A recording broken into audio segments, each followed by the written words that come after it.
क्योंकि वैसे तो वो कुछ करते नहीं हैं देशवासियों के लिए। नौजवान बेरोजगार घूम रहा है, महंगाई आसमान चढ़ के बोल रही है, तो इसलिए अंत में वो घूम फिर के वहीं आ जाते हैं। कहाँ पर? हिंदू मुसलमान करें, लोगों को जज्बाती करें और वोट ले लें। यहाँ आज की तारीख में हम ये समझते हैं कि 2014 में जब बीजेपी चुनाव लड़ी थी मोदी जी के नेतृत्व में, तो उस समय इन्होंने बहुत बड़े बड़े झूठ बोले थे देश के सामने। वो झूठ के 2G स्पेक्ट्रम घोटाला लाखों करोड़ का बता दिया था, कोयला घोटाला या जमीन से आसमान तक जीरो लग जाएंगे, और वो 15-15 लाख रुपए वाली बहुत सारी बातें इन्होंने झूठ बोली थी, जिसमें मैंने ये देखा मैडम, उससे जो देश में सरकार थी मनमोहन सिंह जी की, ऐसे नाइस आदमी, ऐसी पर्सनैलिटी कि हिंदुस्तान की खुशकिस्मती थी कि मनमोहन सिंह देश के प्राइम मिनिस्टर, पढ़े लिखे थे वो, उन्होंने इकोनॉमी को ठीक किया। और उसके साथ साथ आज की तारीख में देखा जाए तो ये चर्चा फिर से शुरू हो गई है। मोदी जी तो कहते हैं कि मैंने देश की सारी चीजें ठीक की हैं, पहले किसी ने भी नहीं की ऐसी जो काम मोदी जी ने किए हैं। देखिए वो जो काम किए हैं उन्होंने, तो वो दिखने भी तो चाहिए। वो खाली उनके भाषण में रहते हैं, ज़मीन पर नहीं है। ज़मीन पर अगर उन्होंने कुछ किया होता तो वो नज़र आता। आप बताइए, नोटबंदी की उन्होंने, उससे क्या फ़ायदा हुआ? तमाम कितने लोग बैंकों की लाइनों में मर गए।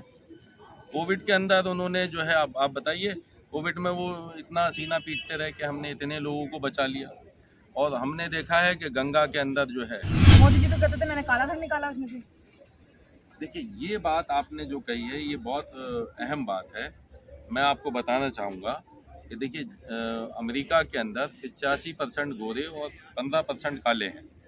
तो पहली बार ये हुआ जब बराक ओबामा राष्ट्रपति बने वहाँ के, तो उन्होंने यही घोषणा की थी जो हमारे देश में प्रधानमंत्री ने की थी कि हम विदेशों से काला धन लेकर के आएंगे, और काला धन लाने के बाद जो देश के लोग हैं उनके खाते में 15-15 लाख रुपए पहुँच जाएंगे। तो बहरहाल हमारे यहाँ तो वो नहीं हो पाया। बाद में उन्होंने कहा कि चुनावी जुमला था, अमित शाह जी ने बोल दिया था बाद में, लेकिन बराक ओबामा ने वो करके दिखाया।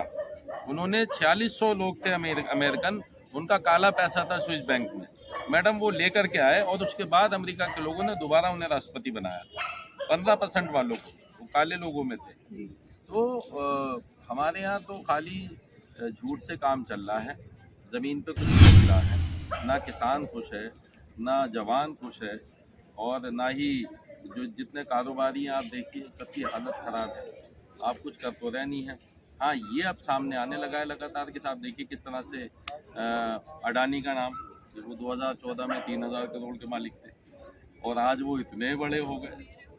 तो सवाल तो अब हिंदुस्तान करने लगा है। और जहाँ तक सवाल बीजेपी और कांग्रेस के बीच की बात है, तो आज हिंदुस्तान के तमाम नौजवानों में नौजवान राहुल गांधी में अपना मुस्तकबिल देखते हैं। 24 में राहुल गांधी का क्या होगा? देखिए, कर्नाटका में जहाँ से वो निकले थे उस रास्ते में 40 में से 27 सीटें जीतना, ये अपने अंदर बहुत बड़ी बात है।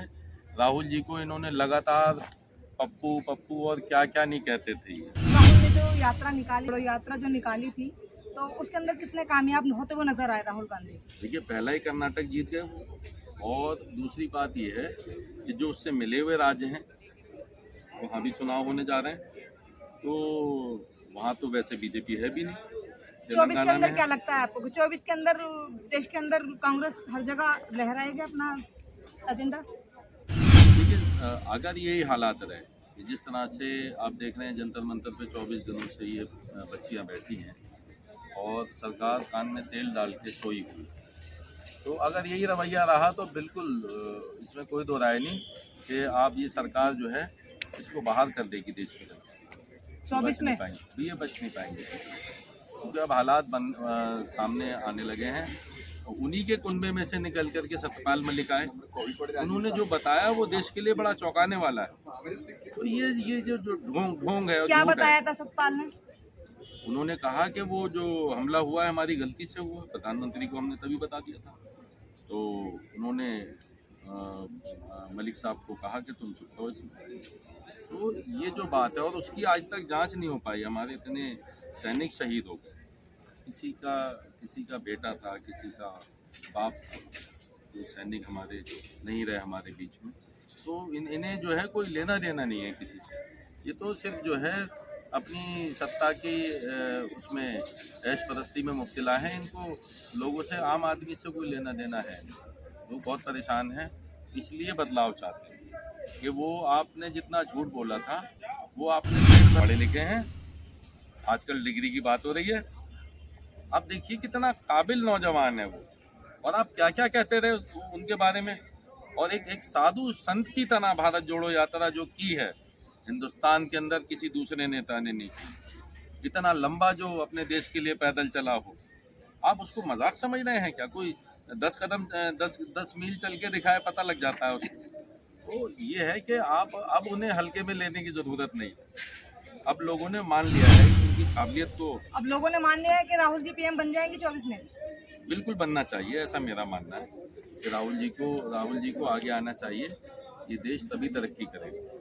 तो आज जो हालात हैं, ऐसे हालात तो हमने कभी देखे नहीं। तानाशाही इतनी है कि चाहे यहाँ का धरना हो, चाहे किसानों का धरना हो, 13 महीने बैठे रहे। शाहीन बाग के अंदर आपने उनको बिठा दिया, महिलाओं को, उनका क्या हाल करा आपने। दिल्ली के अंदर आपने कितना बुरा हाल करा। तो ये सब चीज़ें चलती नहीं है। ये मुल्क जो है बड़े बहुत राजा, बड़े महाराजा, बादशाह और वजीर आजम सब देखते हैं। जो राहुल छोटी सी दुकान लेके चले थे मोहब्बत की, तो वो शोरूम में कन्वर्ट हुई या नहीं हुई? आपकी क्या राय है? देखिए, हो जाएगी, होगी ज़रूर। नफ़रत को, ये इस देश के डीएनए में नफ़रत नहीं है मैडम, क्योंकि मोहब्बत के सब कायल हैं और मोहब्बत से सब लोग सदियों से रहते आए हैं इस मुल्क में।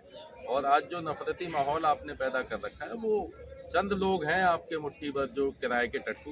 वो जगह जगह यहाँ पहलवानों के लिए भी वो धमकियाँ दे रहे थे, अभी कहीं गाड़ियों में बैठ के।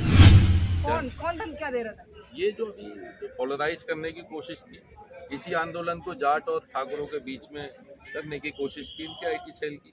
हमने कई वीडियो देखे, वो महिला कह रही थी हम वहाँ पहुँच जाएंगे, गोलियों से मारेंगे पहलवान। इस तरह की बदतमीजियाँ कर रहे थे वो लोग। तो वो मुट्ठी भर लोग हैं, होते तो आते ना।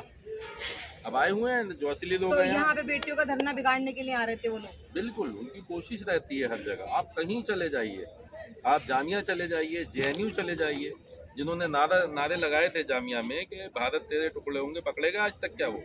किसके लोग थे वो? किसके लोग? ये पीछे से खड़ा करते हैं, ये खुद ही नारे लगवाते हैं और फिर ये जो है ड्रामा करते हैं।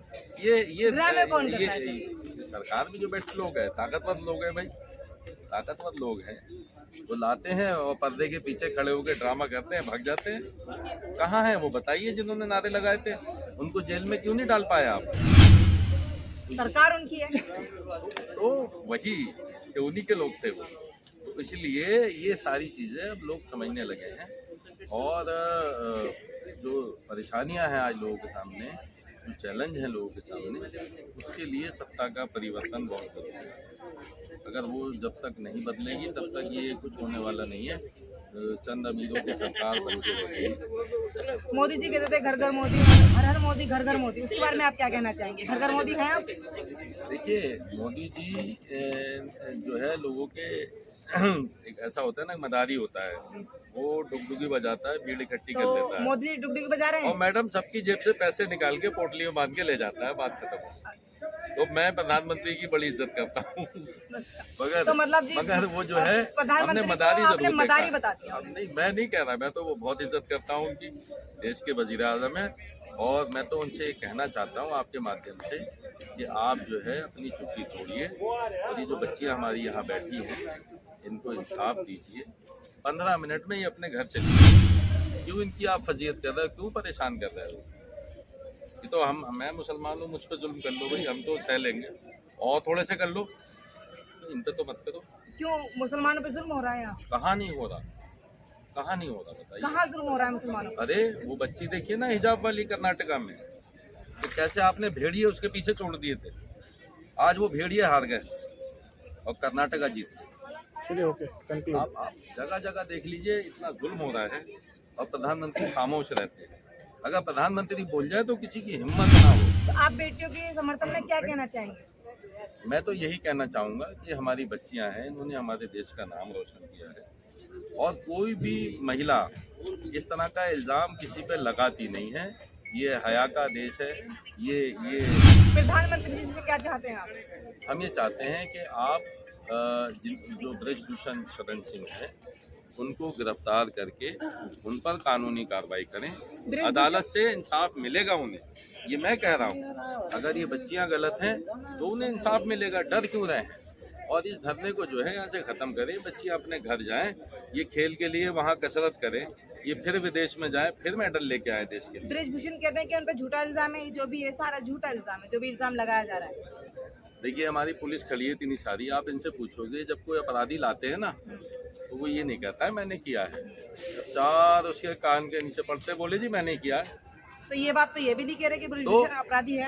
तो ये तो देखिए अभी साबित नहीं हुआ ना ब्रजभूषण अपराधी है। वो तो मजबूरी है, पुलिस की भी अपनी मजबूरी हम समझते हैं। ये पुलिस वाले भी हम में से ही हैं, हमारे समाज का हिस्सा है, लेकिन उनकी अपनी एक मजबूरी है। और जब समय आएगा तो यही पुलिस काम करेगी। हमारा संविधान और हमारी पुलिस हमारे लिए पूरी तरह सक्षम है। संविधान से ही चल रहे हैं यहाँ सारे देश तो संविधान से ही चलेगा, देश तो संविधान तानाशाही से नहीं चलेगा। और आप कहते हो कि वो बड़ा है और गुंडा है, माफिया है और बाहुबली है और MP है, मंत्री है, संविधान से बड़ा नहीं होता। मेरा संविधान बड़ा है, मेरे देश का संविधान बड़ा है। ये समझना पड़ेगा आपको भी, और अच्छी तरह से समझ लें और उसके खिलाफ कार्रवाई करें ताकि ये अपने घर जाएं। कोई आपसे लड़ाई थोड़ी है। यही तो बात है कि जब इन बच्चियों की नहीं सुनी जा रही तो आम बच्ची की कैसे सुनी जाएगी, ये बताएं। हमारी पीड़ा ये है कि अगर हमारी बहन बेटी के साथ, किसी गरीब के साथ, किसी अनजान बच्ची के साथ ऐसा होता है उस पर कैसे कार्रवाई होगी, बताइए, जब इन बच्चियों को न्याय नहीं मिले। शुक्रिया। बहुत शुक्रिया। ठीक है।